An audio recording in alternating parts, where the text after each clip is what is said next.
Mesdames et messieurs, amis des droits à la parole, je suis très heureux de vous avoir nombreux chez vous pour ce nouveau programme que nous débutons ici avec un invité que vous n'avez plus à reconnaître parce que vous le connaissez. C'est M. Jean-Marie Kassamba que j'ai déjà eu à recevoir dans cette émission. Jean-Marie Kassamba, encore une fois, merci d'accepter droit à la parole chez vous. Merci. Vous êtes directeur général de Télé 50, mais vous êtes aussi un analyste politique et vous portez depuis presque 5 ans la lourde responsabilité d'expliquer à l'opinion publique la vision du chef de l'État. Cette vision qui est passée de 5 chantiers, aujourd'hui on parle de la réforme de la modernité, mais personne n'est passé pour nous expliquer comment on est passé de 5 chantiers à la révolution de la modernité. Vous allez donc avoir aujourd'hui la possibilité de nous expliquer quels sont les schémas philosophiques, qu'en est-il exactement, comment les 5 chantiers vont se retrouver dans cette révolution. Nous allons parler tout à l'heure aussi de la situation internationale. Bientôt, la France, ce pays que tous nous aimons bien, va changer de président ou va garder le même, parce qu'il y a 2 qui sont en dernière analyse candidats pour le second tour. Nous allons essayer de discuter avec vous comment la France peut, en regardant les intérêts du Congo, qui pourra être celui qui sera mieux pour nous, et d'autres sujets. Alors, nous revenons donc rapidement à la question clé avec laquelle j'aurais voulu commencer avec vous. 5 chantiers de la modernité, est-ce que c'est blanc-bonnet ou nous déshabillons Saint-Pierre pour habiller Saint-Paul, ou bien il y a une véritable mutation, et en quoi est-ce qu'elle consiste? Merci beaucoup, Lika Lengai. C'est toujours un plaisir de me retrouver avec vous parce que vous êtes l'une de références en matière de presse dans notre pays, personnalité évidente et convaincante aussi, et répondre à vos questions, c'est tout un exercice très difficile. Alors, pour répondre directement à cette question, concernant la révolution de la modernité, 5 chantiers autrefois, il faut se porter à l'homme qui est Joseph Kabila, président de la République, qui a, après avoir constaté qu'il y avait beaucoup de dysfonctionnements dans notre pays, après avoir constaté que notre pays était détruit, depuis 2001, il a parcouru un certain nombre de chemins. D'abord la réunification du pays, la pacification du pays, la refondation de l'État par des institutions stables. Pour une fois, nous sommes passés d'une législature à une autre. Mais tout ceci, pour faire quoi? Il avait dit en 2001, je vais reconstruire ce pays. Je veux commencer à donner un sens à notre pays. Et c'est pour ça qu'il avait, depuis 101 propositions de 2006, qui se sont muées en 5 chantiers prioritaires, commencé à jeter les bases, la fondation de ces renouveaux du Congo. Et nous venons de loin, d'un pays qui n'avait pas de budget. Rappelez-vous qu'à l'époque de M. Laurent Désiré Kabila, c'est à peu près 300 millions de dollars, un budget d'un pays comme le nôtre. Nous sommes aujourd'hui à plus de 5 milliards de dollars.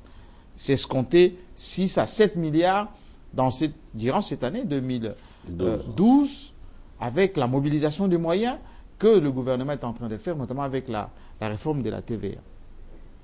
Avec, bien sûr, le désenclavement de la République, les infrastructures dont on parle, avec le retour de notre pays dans les concerts des nations. Nous sommes aujourd'hui fréquentables parce que Joseph Kabila l'a fait. Avec le social qui commence à voir le jour. Rappelez-vous que le mois dernier et le mois de mars, on a payé avant le 20. Ce mois d'avril, si tout se passe bien, ça sera la même chose parce que le gouvernement a un peu le moyen maintenant de pouvoir répondre à ces besoins du social. Alors, les 5 années précédentes, nous avons lancé, c'est-à-dire le président de la République a pu commencer la reconstruction du pays avec les 5 chantiers prioritaires. Mais parce que la Constitution ne lui reconnaît que 2 mandats, il faut que dans ces nouveaux mandats, le président puisse accélérer la cadence. Sur le plan philosophique, ça sous-entend quoi? Ça sous-entend qu'il faut passer de l'étape de la fondation. On avait commencé à ériger le mur, à l'étape d'accélération de la cadence pour à la fois finir un certain nombre de projets qui étaient en cours, l'hôpital des cinquantenaires, le pont à Kisangani, Kakobola, etc., de sorte que, à la fin de ce mandat, que le pays ait une configuration d'un pays qui est passé de la fondation à l'érection de murs, à la concrétisation d'un certain nombre de chantiers, et on n'aura pas terminé, et ça je vous le précise tout de suite, la modernisation du Congo, parce que c'est un challenge immense. Donc, c'est tout simplement la consolidation des 5 chantiers. La consolidation des 5 chantiers, c'est ça qu'on appelle la révolution de la modernité. On modernise pourquoi? Parce que, d'abord, révolution, dans le sens qu'on va faire vite, et dans tous les domaines, et d'une façon radicale, c'est-à-dire on va arrêter avec la fatalité qu'on a connue dans notre pays, le congolo-pessimisme. Modernité parce que nous allons accéder à la modernité à cadence accélérée pour ne pas suivre les étapes comme d'autres pays. On peut prendre cela déjà comme un premier élément de réponse, mais il faudrait certainement ajouter d'autres éclaircissements parce que c'est vrai, vous dites modernité, mais quand on regarde les 5 dernières années, le bilan est mitigé pour certains, et pour d'autres il est négatif, pour d'autres il est positif. En ce qui vous concerne, vous qui avez quand même géré l'image de cette philosophie, de cette idée-là, sincèrement parlant, ça ne changera rien à l'histoire. Vous pensez vraiment que les 5 dernières années, nous avons vraiment progressé et que le bilan du gouvernement a été un bon bilan? Bien sûr. Pourquoi? Parce que je vous l'ai dit tout à l'heure, nous venons de loin. Je vous donne un exemple simple. La monnaie. Un pays fonctionne avec une monnaie stable. Un pays fonctionne avec ce qu'on appelle l'absence de l'inflation. Nous avons le franc congolais fort, stable, avec des fluctuations comme dans des pays occidentaux. Ce qui ne s'est jamais vu dans ces pays depuis plus de 25 ans, pour ne pas dire 30 ans. Rappelez-vous l'époque du Zaïre monnaie des tristes mémoires, où on avait un taux le matin, un taux à midi, un taux le soir. Où dans les maisons des gens, il y avait des caisses entières de Zaïre monnaie et que personne ne voulait prendre. Aujourd'hui, les francs congolais s'échangent partout à travers la République. Il n'y a même pas de zone monétaire. Et nous avons même au niveau de la Banque centrale des réserves d'échange estimées à peu près 1,5 milliard qui garantissent la crédibilité de notre pays. Un deuxième exemple, l'armée. Vous savez, un pays, c'est la stabilité. Nous avons une armée qui sort d'un conglomérat comment dire, des rébellions, desquelles sont sorties des forces armées, des polices qu'on a intégrées dans une armée. Mais aujourd'hui, cette armée est équipée, est en train d'être réorganisée d'une façon optimale. La discipline commence à s'installer dans cette armée. Et aujourd'hui, on va parler d'une armée républicaine. Moi, j'ai parlé l'autre fois avec le chef d'état-major général qui me disait, mais moi, j'ai 25 ans de carrière au sein de l'armée. On n'avait jamais eu de tenues uniformes pour toutes les unités. Les kits pour chaque élément. Aujourd'hui, c'est le cas. Si je vous donne un troisième exemple, les infrastructures, grandeur nature et partout. Des mémoires des Congolais, j'ai partagé avec le papa Mbenye, qui m'a dit, mais moi j'étais avec Lumumba, j'ai vu Mobutu passer, j'ai vu Kabila père passer. Je n'ai jamais vu une dynamique de transformation aussi généralisée que ce moment. Alors, si en 5 ans, tout ceci s'est fait, il faut avoir l'honnêteté intellectuelle de dire, oui, il y a eu changement, il y a eu avancement, même si on n'a pas atteint la satisfaction de tous les besoins des Congolais, même si on n'a pas atteint, comment dire, la transformation radicale de tout, et dire que ce n'est pas possible. Si vous regardez la crise financière qui frappe le monde entier, en commençant par le pays les plus riches, qui éprouvent d'énormes difficultés, que dire de nous-mêmes?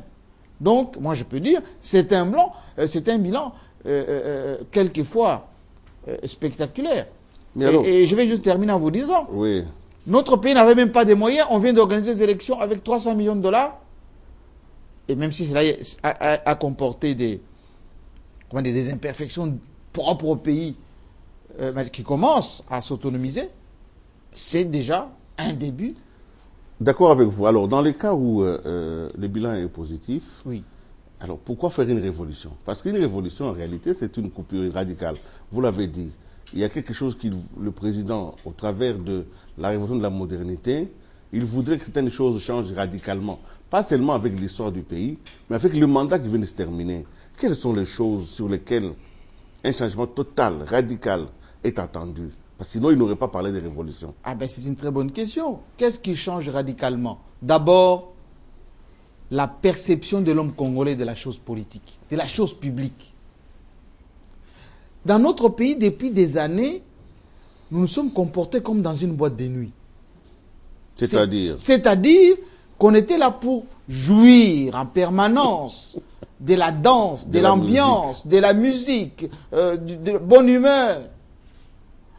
Et on ne se posait pas la question d'où venait tout ça. Ça venait d'où? Ça venait des Grecs, des Belges, des Portugais, des Sénégalais. Et on a joui de tous ces biens-là en les détruisant. Et on attendait le matin, c'est-à-dire comme si les gens qui vont en boîte de nuit, ils jouissent, et un matin ils se réveillent, ah, il n'y a plus rien. Et c'est ce qui s'est passé. En 60, quand le Belge nous laisse un substrat de patrimoine, on s'est tous rués vers leur maison, leur petite voiture qu'ils avaient laissée pour consommer. Ils sont partis. Les opérateurs économiques qui étaient là,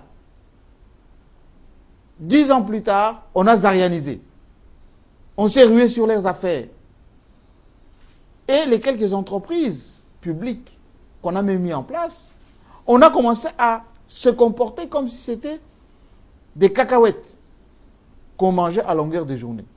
Conclusion, 40 ans plus tard, 50 ans plus tard, La faillite. La faillite. Et une révolution, c'est pour changer ces mentales-là. D'ailleurs, on le vit en ce moment. Regardez l'ambiance au sein de la classe politique, au sein des chefs des partis, on en parlera certainement, qui veulent à tout prix accéder aux responsabilités. Comme si ils n'ont pas eu l'exemple de la transition, où c'est des chefs de parti ou des chefs de rébellion qui étaient dans le gouvernement et leurs sbires, pendant le gouvernement Kizanga 1, 2, Mouzito 1 et 2, ou qu'il y a des chefs de parti qui étaient là-dedans. Pour quel résultat? Et aujourd'hui, qu'il y a un signal fort qui est donné avec ce premier ministre Matata, pour dire il avait déjà donné un signal dans la gouvernance quand il était au ministère des Finances. Ce n'est pas un apparatchik, ce n'est pas, on va dire, quelqu'un affairiste comme on peut bien le dénoncer. Allez, qu'il coordonne l'action gouvernementale. Qu'est-ce qu'on assiste? Il faut absolument que tout le monde soit dedans. Ce qui n'est pas une bonne chose. Donc, il faut changer. Qui explique un peu les retards dit. Non, ça c'est tout simplement un travail d'organisation qui est d'ailleurs à son terme, qui va connaître son épilogue dans quelques heures, quelques jours. Non. Eh bien, ces mentalités-là, il faut les changer. Vous avez vu que même dans la manière de piloter les projets, mais beaucoup de nos compatriotes, avec des responsabilités, n'arrivent pas à privilégier l'intérêt national et ils veulent toujours regarder là où il y a les pourcentages, là où il y a le positionnement des amis, etc.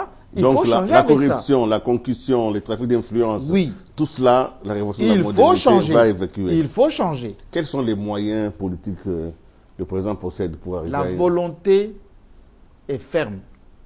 La volonté d'aller de l'avant. La volonté de concrétiser la vision, parce qu'il a été élu par ce peuple sur base d'un programme, sur base des promesses. Le social, la sécurité, la bonne gouvernance, c'est cela. Mais on ne va pas dire que dans l'ensemble de notre population, il n'y a pas de gens de bonne volonté. Non, la preuve, les Matatas sont là, les autres sont là.